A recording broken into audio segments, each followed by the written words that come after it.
Assalamualaikum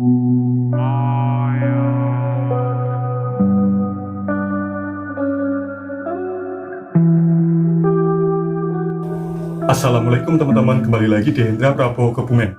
Memiliki badan tinggi seperti supermodel adalah impian banyak orang. Tetapi sayang, dibalik semua kemewahan, menjadi orang bertubuh tinggi, ada beragam masalah kesehatan yang mengintai.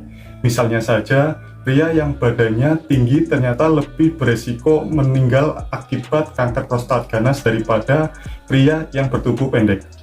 Masih banyak lagi kaitan antara tinggi badan seseorang dengan risiko kesehatan yang mungkin dimilikinya. Nah, bagi teman-teman yang penasaran, tonton video ini sampai selesai ya. Dan bagi teman-teman yang belum subscribe, sempatkan untuk menekan tombol subscribe dan loncengnya. Yuk langsung saja kita lihat videonya.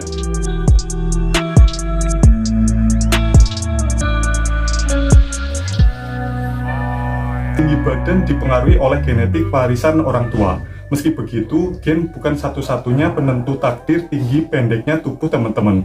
Genetik hanya membantu menentukan sekitar 60 hingga 80% dari tinggi badan teman-teman.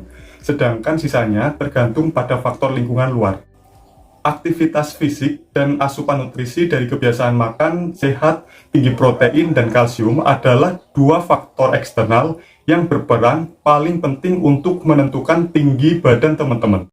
Nah, berikut ini beberapa resiko yang akan dialami jika teman-teman memiliki badan yang tinggi. Yang pertama yaitu beresiko lebih rendah terkena penyakit jantung. Studi yang dimuat dalam European Heart Journal menyebutkan bahwa orang yang badan pendek di bawah 160 cm lebih rentan mengalami penyakit jantung dibandingkan orang yang bertumbuh tinggi. Mereka melaporkan bahwa setiap penurunan 6 cm dari patokan tersebut, resiko penyakit jantung meningkat hingga 13,5%. Sebuah studi lain bahkan juga menunjukkan bahwa orang yang punya badan tinggi memiliki resiko diabetes tipe 2 yang lebih rendah. Alasannya, karena orang yang lebih tinggi cenderung memiliki ukuran paru-paru yang lebih besar dan otot jantung yang lebih kuat. Semakin besar kapasitas paru untuk menyimpan udara dan semakin kuat kerja jantung teman-teman, maka semakin lancar aliran darah ke seluruh bagian tubuh. Akhirnya tubuh pun lebih bugar dan sehat secara keseluruhan. Yang kedua yaitu beresiko lebih rendah terserang Alzheimer. Sebuah studi dari Journal of Alzheimer Disease menemukan pria dengan tubuh tinggi lebih dari rata-rata beresiko lebih rendah untuk mengembangkan Alzheimer di usia senja. Hal serupa juga berlaku bagi wanita. Menurut penelitian awal dari University of Edinburgh College of Medicine, wanita yang memiliki tinggi badan rata-rata 170 cm dilaporkan mengalami penurunan risiko kematian akibat demensia hingga 50% daripada wanita yang tinggi badannya hanya sekitar 150 cm. Meski begitu, ini bukan berarti jaminan bagi orang pendek pasti akan mengalami Alzheimer atau demensia. Masih belum jelas apa yang menjadi hubungan sebab akibat antara tinggi badan dan pengaruhnya terhadap penurunan fungsi kognitif otak. Yang ketiga yaitu lebih rentan mengalami fibrilasi atrial. Fibrilasi atrial adalah kondisi denyut jantung yang tidak beraturan. Fibrilasi atrial dapat menyebabkan komplikasi seperti stroke, serangan jantung, atau gagal jantung. Sebuah studi menemukan bahwa wanita yang memiliki postur tubuh tinggi beresiko hingga hampir 3 kali lipat untuk mengalami hal ini. Peneliti menduga peningkatan resiko ini dipengaruhi oleh kerja otot jantung yang lebih giat untuk memompa darah agar bisa mencapai ke seluruh tubuh. Semakin otot jantung dipaksa untuk bekerja, semakin memperbesar ukuran otot jantung sehingga memacu kondisi yang dinamai kardiomegali. Seiring ukuran jantung mengembang, otot menjadi kaku yang memungkinkan untuk terkena fibrilasi atrial. Meski begitu, tinggi badan bukanlah faktor penentu dari resiko seseorang untuk mengalami gangguan jantung.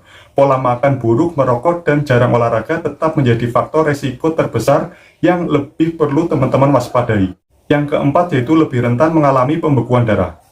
Resiko penggumpalan darah ditemukan paling rendah pada wanita dan pria yang bertubuh pendek. Semakin tinggi postur tubuh teman-teman, resiko tersebut ikut meningkat.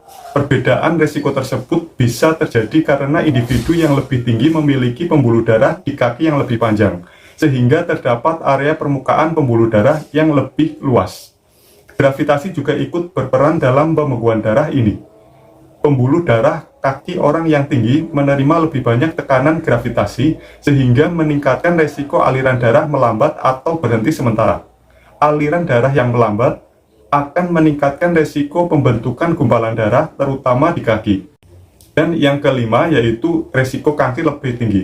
Postur tubuh badan tinggi besar telah lama dianggap sebagai tanda bahwa seseorang telah melewati proses pertumbuhan yang pesat. Terkait dengan pemenuhan nutrisi di awal masa pertumbuhan dan pubertas dini. Hormon dan makanan tertentu yang mendorong pertumbuhan di masa kanak-kanak ikut meningkatkan resiko seseorang terhadap perkembangan kanker. Di samping itu, peneliti percaya bahwa seseorang yang berbadan tinggi besar memiliki lebih banyak sel dalam tubuhnya secara keseluruhan. Begitu pula dengan ukuran dan volume organ yang lebih besar, sehingga lebih rentan terhadap mutasi sel penyebab kanker. Lalu apa yang bisa teman-teman lakukan? Teman-teman tidak dapat mengubah tinggi badan teman-teman, namun pelajaran yang bisa dipetik dari informasi ini adalah mengambil langkah yang tepat dalam membuat pilihan gaya hidup sehat untuk mengurangi resiko berbagai penyakit kronis. Juga jaga pola makan yang sehat dan seimbang. Lebih rajinlah beraktivitas fisik atau berolahraga, tidak merokok dan tidak minum alkohol. Oke, seperti itu saja pembahasan berbagai masalah kesehatan yang mungkin dihadapi oleh orang yang bertubuh tinggi. Bagi teman-teman yang masih memiliki pertanyaan, kritik, ide, ataupun saran, silahkan bisa tuliskan di kolom komentar di bawah sini. Aku mohon maaf belum bisa membalas semua pertanyaan dan komentar dari teman-teman karena kesibukanku. Bagi teman-teman yang suka dengan video ini, jangan lupa untuk menekan tombol like dan share ke seluruh sosial media teman-teman. Tonton juga videoku yang lainnya di channel YouTube Hendra Prabowo Kebumen. Dan ikuti juga akun sosial mediaku di Facebook dan di Instagram di @hendra_prabowo_kebumen. Bagi teman-teman yang belum subscribe, sempatkan untuk menekan tombol subscribe dan loncengnya. Terima kasih sudah menyaksikan video ini sampai dan selesai. Semoga teman-teman sehat selalu. Sampai jumpa dan have a nice day.